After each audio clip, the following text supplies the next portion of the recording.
Okay, so are you ready to dive into a world where love and murder kind of collide? Sounds intense. It is. Today we're going deep, deep into Brynne Weaver's Butcher and Blackbird. Oh, okay, yeah, I've heard of this one. You might be thinking, wait, a love story about serial killers? Yeah, kind of. And yeah, that's exactly what makes it so captivating. Intense. It's like Dexter meets Hannibal Lecter, Okay. but with a totally twisted romance that'll leave you questioning everything. Like what? Everything you thought you knew about love and attraction, all that. Right, right. I mean, what's so compelling about Butcher and Blackbird, and I think you'll agree with me here, is how it takes this outlandish concept and turns it into something really thought-provoking about, human nature. Yeah, I'd agree with that. It really makes you think. So we're going to unpack the unique themes and symbolism that set this book apart from, your typical thriller. Yeah. Especially for those of you who are drawn to stories that venture into the dark side of romance. The forbidden, dangerous kind of love. Exactly. The stuff that keeps you up at night. So to be honest, when I first heard about this book, I wasn't sure what to expect. I can imagine. Serial killer romance. Yeah. Sounded like a recipe for a bloodbath, but not necessarily in a good way. Right, right. But then I started reading, and let me tell you, Weaver's writing, it just pulls you in.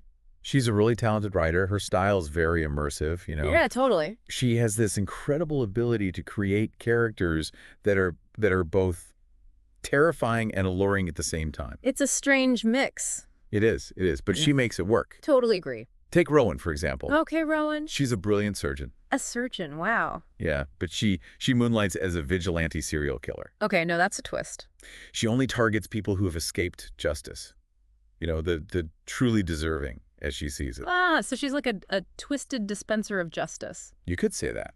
Interesting. There's a chilling precision to her methods. I bet. A sense that she's not driven by, bloodlust. Right. But by this twisted sense of righteousness. Okay, so she's not just a mindless killer. No, not at all. She believes she's doing the right thing. Exactly. Wow. It's almost like she's playing God, deciding who deserves to live and who deserves to die. That's a great way to put it. But then you have Abel, the Yeah. other half of this killer couple. Yeah, Abel, he's something else. He's the opposite of Rowan in so many ways. No, absolutely. He's impulsive. Yeah. He's charismatic. Uh-huh. And he just enjoys the art of killing just for its own sake. He's drawn to the darkness, the thrill of the hunt. So you've got this real contrast between them. Yeah. One's calculated, the other one's impulsive. Right. And that's where this whole enemies to lovers trope gets really interesting. It's a volatile combination, for sure. Yeah, I can imagine. You have these two characters who are fundamentally different. But yet, they're both drawn to this darkness that resides within each other. Makes you wonder what draws people to that, It's a question that the book really explores. So this is where we get into this whole dark romance genre, right? Yeah, I mean, that's the heart of it. For those who might not be familiar, how would you describe what makes a dark romance different from, say, your typical love story? Well, dark romance really pushes the boundaries of traditional romance. I can see that. Think forbidden love, obsessive relationships, Okay. and characters who, kind of embrace their darker impulses. Not your typical love story, that's for sure. It's a subgenre that explores the shadows of human desire, the parts of ourselves we might not want to admit exist. So it's like looking into the mirror, the dark side of the mirror. You could say that. And I can definitely see how Butcher and Blackbird fits into that. Oh, absolutely. You've got two serial killers falling for each other. Yeah. A relationship built on secrets and a shared fascination with death. It's not your typical meet cute at the coffee shop, that's for sure. Definitely not. And that's part of what makes it so captivating, right? Yeah, I think so. Weaver forces us to confront this idea that love can exist in the most unexpected, even disturbing of places. It's thought-provoking, for sure. It is. It is. She asks us to consider whether it's possible to love someone who's capable of such darkness. A very powerful question. It is. It is. And it's a question that kind of lingers long after you finish the book. It definitely stays with you. It makes you wonder about, your own capacity for darkness and whether you could be drawn to someone like Rowan or Abel despite their actions. It's a chilling thought. It is. But before we get too deep into the psychological implications, I have to ask. Yeah. Is this book just a dark and disturbing tale? Or does it have, moments of humor as well? That's a good question.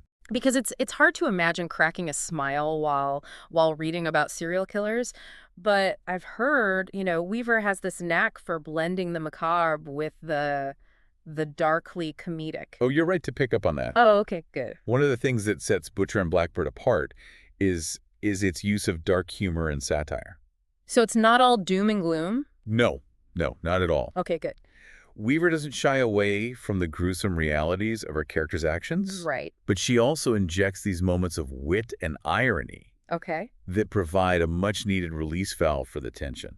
So there are parts that might make you, laugh out loud. Absolutely. Okay, so it's like a darkly comedic dance macabre. That's a great way to put it. The humor doesn't diminish the darkness, No, but it does make it more palatable, more engaging. it's a delicate balance, and Weaver pulls it off brilliantly. That's what I love about a good author, Yeah. They can take you to the darkest corners of human experience and still find a way to make you laugh along the way. It's a real skill. It is. It It's is. a good gift.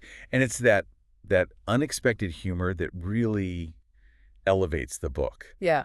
beyond just another thriller. Makes it stand out. It adds a layer of complexity. Okay. It reminds us that even in the darkest stories, there's still room for the absurd, Right. the ironic, the moments that make us shake our heads and chuckle despite ourselves, I like that. Yeah. I like that a lot. It sounds like Weaver's, she's a master of walking that tightrope between darkness and humor. She really is.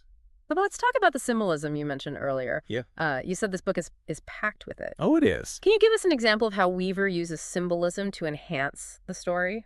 One of the most striking examples is the symbolism embedded in the title itself, Okay. Butcher and Blackbird.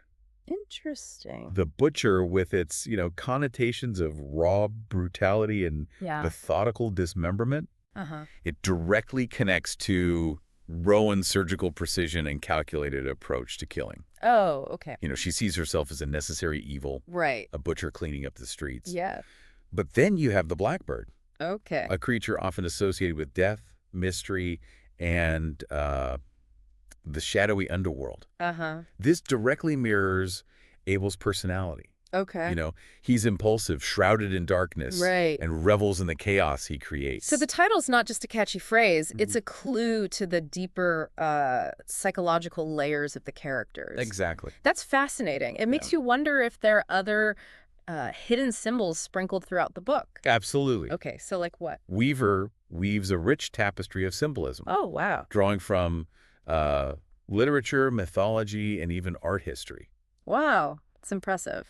For example, she uses blood as a recurring motif. Okay. It's not just a symbol of violence and death. Right. It also represents life, passion, and the primal urges that drive both Rowan and Abel. So it's like she's turning the traditional idea of a love story on its head. You can say that. Yeah, instead of hearts and flowers, we have blood and shadows. Yeah, it's a different kind of romance. It sounds like there's a lot more to this book than just, shock value. Oh, absolutely. So it's not just trying to be edgy. No, not at all. It's using those dark elements to explore deeper themes Right. of morality, justice, and the nature of love itself. Exactly. It really makes you think. It does. It asks us to confront uncomfortable questions about our own beliefs and biases. Like what kind of questions? Well, for instance, Rowan believes she's delivering justice by killing those who've escaped punishment. Right. But is her form of justice truly righteous? Mm-hmm. Or is it just another form of murder?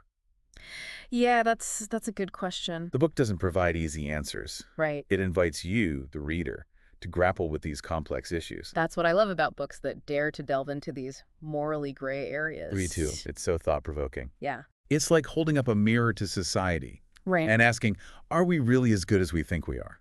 Yeah, it makes you question everything. It does. And by exploring these themes through the lens of a dark romance, Weaver adds another layer of complexity. Absolutely. She asks us to consider whether it's possible to love someone who operates outside the bounds of, conventional morality. It's a fascinating question. It is. Can we separate the person from their actions? Hmm. Can love truly conquer all, even darkness? These are some heavy questions. They are, but they're important questions to ask. I agree. I know. It sounds like this book is more than just a thrilling read. Oh, it is. It's like an intellectual and emotional workout. It really is. But I have to ask, for those of us who aren't, literary scholars, Yeah. are we going to miss out on some of the brilliance of Butcher and Blackbird if we don't pick up on all the symbolism and deeper meanings? Not at all. Okay, good. One of the things that makes this book so remarkable is that it works on multiple levels. You can enjoy it as a fast-paced thriller with captivating characters and twisted romance. Right. But if you're the kind of reader who likes to dig deeper, Yeah. there's a whole treasure trove of symbolism and thematic richness waiting to be discovered. I like that. Yeah. It's like peeling back the layers of an onion. Oh, I like that analogy. With each layer, you gain a deeper understanding of the story and its characters. So it's a book that can be enjoyed on different levels, Exactly. depending on how deep you want to dive. Exactly. But let's get back to the romance for a moment. Okay. I know some people might be hesitant to read a book about two serial killers, falling in love. I can understand It that. sounds kind of, well, creepy. Yeah. What would you say to someone who's on the fence about whether they can, handle this type of unconventional romance? I'd say that while the romance is unconventional, to say the least, Right. it's also incredibly compelling. The chemistry between Rowan and Abel is undeniable. Interesting. It's a dangerous, forbidden kind of love, fueled by their shared darkness Uh-huh. and a mutual understanding of each other's deepest desires. Okay. And while the relationship is definitely twisted, Right. it also explores themes of vulnerability, trust, Okay. and the need for connection that I think everyone can relate to, I can see that. even if it's a very dark lens. So it's not just about the shock value of two killers falling in love. Yeah. It's about exploring the complexities of human connection, even in the darkest of circumstances. Exactly. And it sounds like Weaver manages to do this without glorifying their violent actions. Exactly. The violence in the book is never gratuitous. It's always in service to the story, Right. revealing the characters' motivations and the consequences of their choices. Right. It's not just there for shock value. Exactly. And while we might be repulsed by their actions, we're also drawn to their humanity, the flicker of vulnerability that lies beneath their hardened exterior. Absolutely. It's like that saying, there's a little bit of good in the worst of us Yeah. and a little bit of bad in the best of us. Yeah. And Butcher and Blackbird seems to explore that duality in a really powerful way.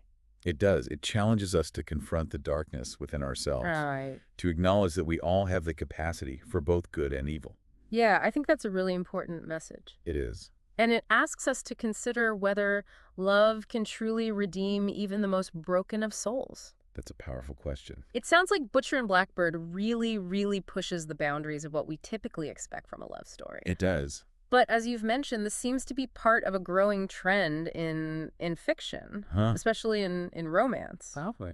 Why do you think readers are so drawn to these darker, more unconventional narratives? Well, I think it speaks to our desire to explore the full spectrum of human experience, Okay. even the parts that make us uncomfortable. Makes sense. For so long, romance novels have focused on these idealized versions of love. Right, the fairy tale kind of love. Exactly. But real life, real life is messy and complicated. It is. And dark romance acknowledges that complexity. Right. It delves into the shadows, the forbidden desires, the messy entanglements that make up the human experience. It's about embracing the full picture. It's like we're finally acknowledging that love doesn't always come in this neat, predictable package. Yeah. It can be messy, it can be dangerous, Definitely. and sometimes it can even be found in the darkest of places. Absolutely. And I think there's something liberating about that. I agree. By embracing the darkness, by acknowledging that love doesn't always fit into a neat little box, we open ourselves up to a whole new world of possibilities. Exactly. We expand our understanding of what love can be. So it's not just about indulging in our morbid curiosities. It's about expanding our understanding of what love can be, Right. in all its messy, complicated glory. Precisely. And I think that's why books like Butcher and Blackbird are so important. They are. They really make you think. They challenge us to think differently, Yeah. to question our assumptions. Absolutely. And to see the world through a new lens. Like a whole new perspective. It's It's interesting that you mention challenging our assumptions, because Yeah. one of the things that struck me about this book was how it makes you, question your own sense of morality. Uh-huh. I found myself, rooting for Rowan and Abel, Right. even though I knew they were doing terrible It's things. a common reaction. It made me wonder, where do we draw the line between good and evil? That's the question, isn't it? Can we truly separate the person from their actions? It's something the book really makes you think about. Yeah, and that's one of the central questions that Weaver explores in this book, right? That's She presents us with characters who are both monstrous and sympathetic. It's a powerful combination. We see their humanity, their vulnerability, even as we're, repulsed by their action. Right. It forces us to confront our own, capacity for darkness, Uh-huh. to acknowledge that the line between good and evil is not always clear cut. It's more of a blurry line. Yeah, and it's like that saying, everyone is fighting a battle you know nothing about. It's so true. We might judge someone based on their actions, Right. but we rarely have the full picture of their motivations, their Yeah. past experiences, all the factors that have shaped who they are. Easy to forget that. And Butcher and Blackbird, really, it forces you to consider that perspective. It does. It asks you to step into the shoes of these characters, to Okay. understand their motivations, even if you don't, condone their actions. Empathy is a powerful thing. It is. It is. It's definitely a book that'll stay with you long after you finish reading. Oh, absolutely. It challenges you, it provokes you, and it leaves you with a whole lot of questions about love, morality, Yeah. and the human condition. It's a real journey. As we wrap up this deep dive, Yeah. I have to ask, what's the one thing you hope listeners will take away from this conversation?